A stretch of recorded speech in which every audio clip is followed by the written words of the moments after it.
We're in Penticton, British Columbia.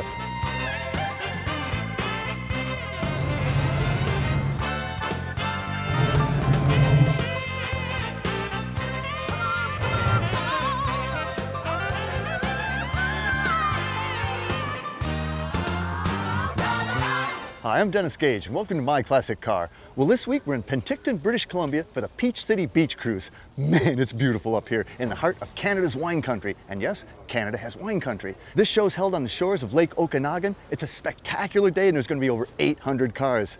Let's check out some of these beauties, eh?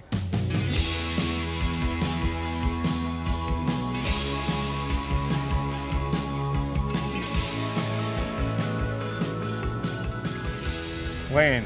What a beautiful day. Oh my God, the gods are on our favor for the weather. It's an incredible day. Isn't this amazing? I mean, you know, we shot this 10 years ago, I guess. Yes. And it was not nearly as nice day. It was a great show. It was a great event. I had a great time. But, you know, overcast, a little dreary.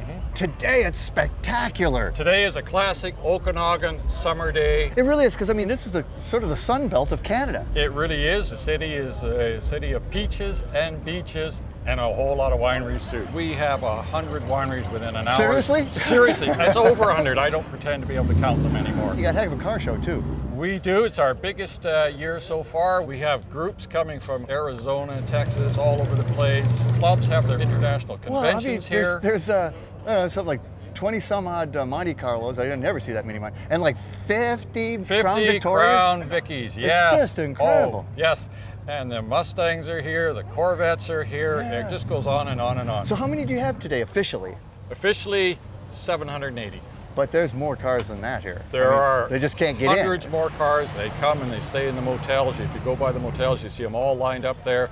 You see them outside the bars. They're also lined up there. They come to see the show even if they can't get in. Yeah. Well, you know, it's really cool because there is a lot to do, and you've added stuff to the show. You know, like I said, the wine tours yesterday were fun. There was a parade last night. That was pretty cool. You're right. And the windy road tour. You have some windy roads here. We have some real twisty back roads there. They're beautiful to drive on. It's a road for drivers who like to drive their vehicles. Yeah. You get to feel the curves. It's an experience. You know, it's just a beautiful show. Let's go see some cars. What do you say? Let's do that, Dennis. All right, man, let's go. And we're off.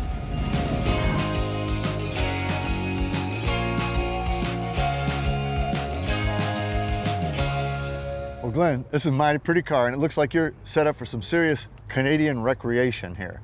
You got your water skis, you got a fly rod, you know, I mean, this is British Columbia. Exactly. So like you're prepared for everything.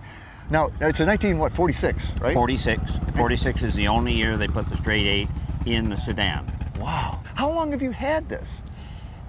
Winter of 1956. Are you kidding me? What? No.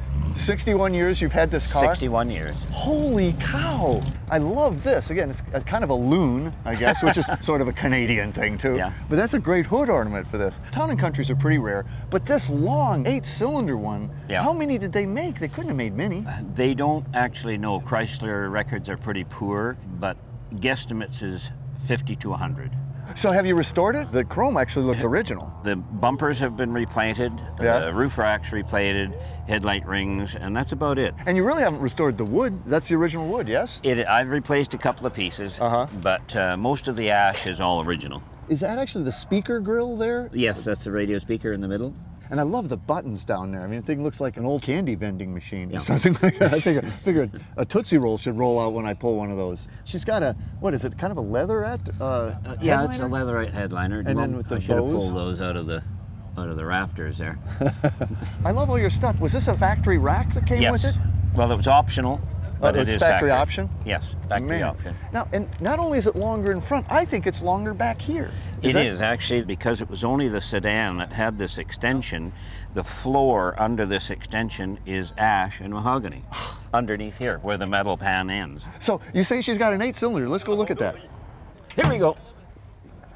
Wow, big long hood. Wow, I like the red. That wasn't stock, right? No, that's my 16, 17-year-old plan when I was a kid. It's a big straight 8, right? Yes. Spitfire? Spitfire is what they called them. Oil bath air cleaner. Semi-automatic fluid drive. You know, it's funny how far back this radiator is set in this thing too, isn't it? Well, that was great on the prairies. We could put a 2-4 a beer there. And no one was the wiser. So does she run pretty well? Oh yeah. Have you ever redone the engine? Or? The engine was rebuilt when I did all this work, and I haven't touched anything for all those years. No kidding. 1946 Town and Country 8, loaded for BC recreation. Glenn, thanks for bringing it out. This is awesome. You're very welcome, Dennis.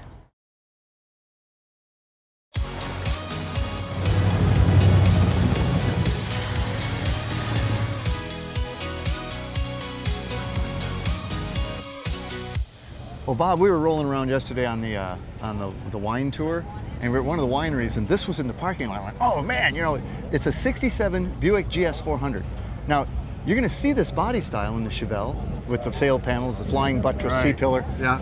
But it's so rare to see the Buick. These were the GS Scoops. They were non-working. In right? '68, they went to functional. But in '68, they completely changed the body style, and it's totally. not nearly as pretty as this car. I mean, this is a beautiful car. The Argent The grille red, there with then yeah. the red trim. Yeah. Nice wheels too. I think that's a good Intros, look. yeah. They're not the rally wheels, but we wanted something a little different. And then black with a white interior. Boy, do I love Well, that. yeah, Cream, actually, right? The parchment with the black, it's all original upholstery. The only thing that's changed is the carpets. Your dash looks great too. I mean, yeah, that's an original dash cover. Really held up well. This car has been kept inside for most of its life, and very, very fortunate that we were able to get it from my parents and do a tribute. this is what makes this car so beautiful. Right here. Sail panels. The sail panels are just beautiful. GTOs, Oldsmobiles, the Chevelles and the Chevelles had them. And then back here again, you know, a little bit more wavy. I mean, this looks Buick back here too. Yep. It's just a smaller version than you'd have on the Deuce and a Quarter or the Sabre or something like that. Right. You're usually probably the only one at any show you go to. I mean, a '67 GS 400 you just do not see. We went to a show on Qualicum Beach on Vancouver Island a few years ago. When we first took it there, somebody dropped to their knees and said, finally, somebody did a Buick. Oh, thank you. But the GS 400 would have had a 400 originally. I think you've played with that too. Oh, you know, that's my favorite thing about these cars is the Star Wars air cleaner. Yeah, they were a one-off only in Buick. In 1967, they put them in the GSs and the Rivieras only. And they're hard to come by. Oh, I had to buy 3 to get enough parts to make one. So you said you updated this to a what, 455? It's a 455. It's a 1973 nickel block. It's all TA performance equipment inside it. Wow. It's got a mild build, puts out about 450 horse and about 500 pounds of torque. Wow, well, that's Buick. I mean, you better have at least 500 foot-pounds of torque yeah. or it wouldn't be a Buick. It wouldn't be a Buick, yeah. Okay, 1967 Buick GS 400. 400. Two-door hardtop. Two-door hardtop. Beautiful car, Bob. Thanks, beautiful. Well, Diane, this is pretty hard to miss. A little bit of a crowd getter, yeah. Yeah, you know, it's pretty hard to miss this baby. What is it? I mean, it's obviously started life as a cab-over engine Chev. It's a 48 Chev cab over, yeah. Was a delivery truck, then it became a farm truck, and now it's just our toy. Now a show truck. Yes, it is. Well, it's had a few mods. Yes, it has. A few mods. The fenders aren't the original. What are they off of? They're off the 53 Chev pickup truck after. And this is kind of interesting. You've got, it's a two-tone. Yes, it is. Yeah. But it's a real subtle two-tone. Oh, it's black. Well, it's not black. I mean, that's black. This is kind of a taupe, almost a dark taupe. It's a gray pewter off a JMC Tahoe. You've extended the grille. They weren't that many bars originally, right? We added 2 of them to it. And that looks like a Chev bumper. 57 Chev upside down. 57 Chev upside down. So what's it sitting on? Chassis is all aluminum, custom chassis. Drop the motor in the middle. It's in between the back seats. The seats flip apart. The 2 panels come off. And she's sitting right there? Yeah, and makes it easy to, I mean, it's a 502 ramjet, so it doesn't need a lot of work, but you still need to check it. That can haul it around, a 502 ramjet? Oh, absolutely. No problem, Yeah, it's an international wagon roof. Took 4 doors to make the 2 back doors. Right, to get the curves right and everything? Yeah. The AstraDome dash. I mean, that's the most beautiful instrument cluster ever put in a car. And to put that in here, I think was 61 Chrysler did it right. You can't beat that. The only thing is where the steering wheel would have gone through, we put the tack But in I think there. you pulled it off. I actually think that's a nice addition. Yeah. And you kept a push-button trans, which was, you know, Chrysler of the day. Yeah. You've named it the Deco liner. Yeah. She does have a very Deco look to it. Added all this back. with the swoop fenders and stuff. These I'm assuming are storage, which Storage, is very yeah. clever. It's a dually. It's a trailing axle here, actually. Right, right. This has just got the e-brake on it, and that's the driving wheels, yeah. Again, very Art Deco. I love the sweep here. Are these caddy? Those are caddy taillights, yeah. Now, are the fenders glass too? Or are they? They're all fiberglass, yeah. Okay, My husband built a Buck, 1,000 hours in the Buck for those. Yeah. So very understated. People just walk by it, hardly even notice it. Oh, hardly at all, yeah. Hard to even go get coffee, to tell you the truth, yeah. 1948. 1948. Chev cab over on a custom aluminum frame, 502 Ramjet. mid-engine, Yep. suicide door, AstraDome dash. I'm in love. Diane, beautiful, beautiful Thank you. ride. You Thank guys you. do great work. Thanks for bringing it out. Awesome. Well, Gordy, this is just a really pretty car. I think, in part, it's the color combo that sucked me in, because it's this really, really, really light green and this emerald green top. But it's also, I don't know, it's just such a great stance. It's just a beautiful car. It's a what? It's a 52 Club Coupe. Club Coupe. Yes. Which was a two-door post, Yes. basically. You haven't shaved any of the handles. No. Lowered it a touch? Lower it a bit, yes, in front and back. On airbags or? No. It's spindles and lowering blocks in the back. Oh, yeah, the old school, right? The old school, yeah, for sure. Been a little bit of hood treatment though, a little bit? Yeah, it's nosed, and then it has the strip that was added to it, and then a little bit of pinstriping to the front. That's just beautiful, because you know it's green, but then you've got the silver insert there. I mean, she's pretty. But 52 still had a split windshield. It had a split You know, windshield, I thought yeah. they'd gotten rid of it by now. That was probably the last year, wasn't it? 53 was the first year that they came with the single-piece windshield. When you sit in it and drive it, it reminds you of the era by having the split, and I don't mind it. It doesn't get in the way. You don't even it's thin notice enough, yeah. Yeah. And it really gives it character. Yeah. And the addition of this picks up on it too, doesn't it? Exactly. And you've kept the interior, obviously. You've updated the fabric and stuff. Yes. And this is a, what, about a 59 Impala wheel? 59 Impala. And some newer gauges, but otherwise, it's a 52. It's essentially the same. You did throw a Moon Eyes tack in there. Yeah. You gotta have a tack. You gotta have You gotta know what the engine's doing at all times. And it should be a Moon Eyes. The Moon Eyes, yeah. And again, even back here, really no mods. Even a stock bumper, right? Stock bumper. This pinstriping, I just, that silver in there is what really, you know, this car, to me, this car kind of pulls you in. Yes. You know, you look at it and go, oh, it's pretty. And then you get closer, oh, look at that. And then you get closer, oh, look at that. Yeah. This would have had like a straight 6 in it. I bet you that's changed too. Can we go look at it? It has changed. Let's and we look can at look it. at it. Oh, that looks like a 348 to me. Yeah, Wow. there you go. Yeah, you know, I would not have expected that, actually. And tri-power, too. And a tri-power, yes. Wow, I love the offy valve covers. It looks a little tight. Yeah, it fits though. Yeah? And it has essentially a stock radiator as well with a slightly widened canister on the top. Uh-huh. Been all updated, too. I mean, you know, you're running an alternator, you're running Power brakes. dual master cylinder. Yeah. AC. Air conditioning, yes. Wow, so, and a smooth firewall. This is really some nice workmanship on this. Yeah, the car was well built. It's just gorgeous. 1952 Chevy Club Coupe, right? Correct, yes. Beautiful. Thanks for bringing it out. Thank you so much for featuring my car. Man, I love it. These are Monte Carlos.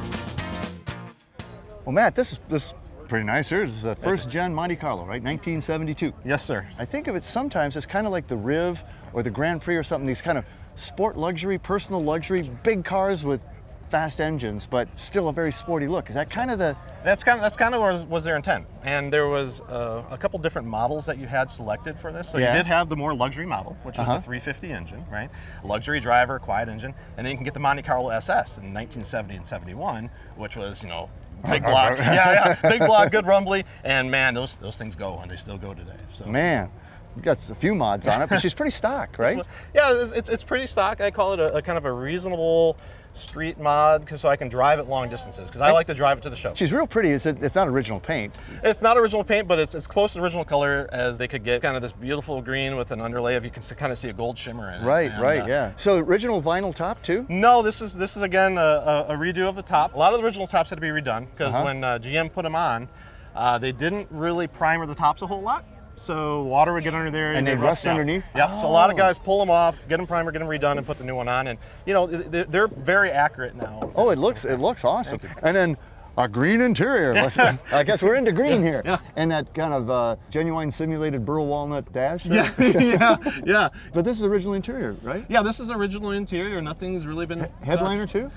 This headliner is original headliner as well, right? Man, even the carpets? You've done That's the carpet. original carpet. Oh, I can't That's believe original it. I just carpet can't still. believe that. And the original dash is not cracked or No, anything? original dash. That's And crazy. those are hard to find. If they do crack, good luck. Totally. This is a pretty car, pretty Monte Carlo. You don't see that many of them, but I'm like surrounded. This is like a Monte Carlo meet almost. This is one of the shows you guys like gather at. This is our annual club gathering for the Western meet of the first generation Monte Carlo. The Club. Peach City Beach Cruise here in Penticton. This is what we picked. So we pick a different show every year. Yeah. Right. And this probably is one of our favorite shows. This is where everybody shows up in force. That's why we get so many of us. It's a pretty cool show. How many Montes are here? We got 23 of them. All first gen? All first generation Wow, Monte I Carlo. mean, That's the qualification to be in the club. So Yeah, yeah. 1970, 71, and 72. And first generation Monte cool. Carlos, we show up and we show up in force and show people what it used to be like.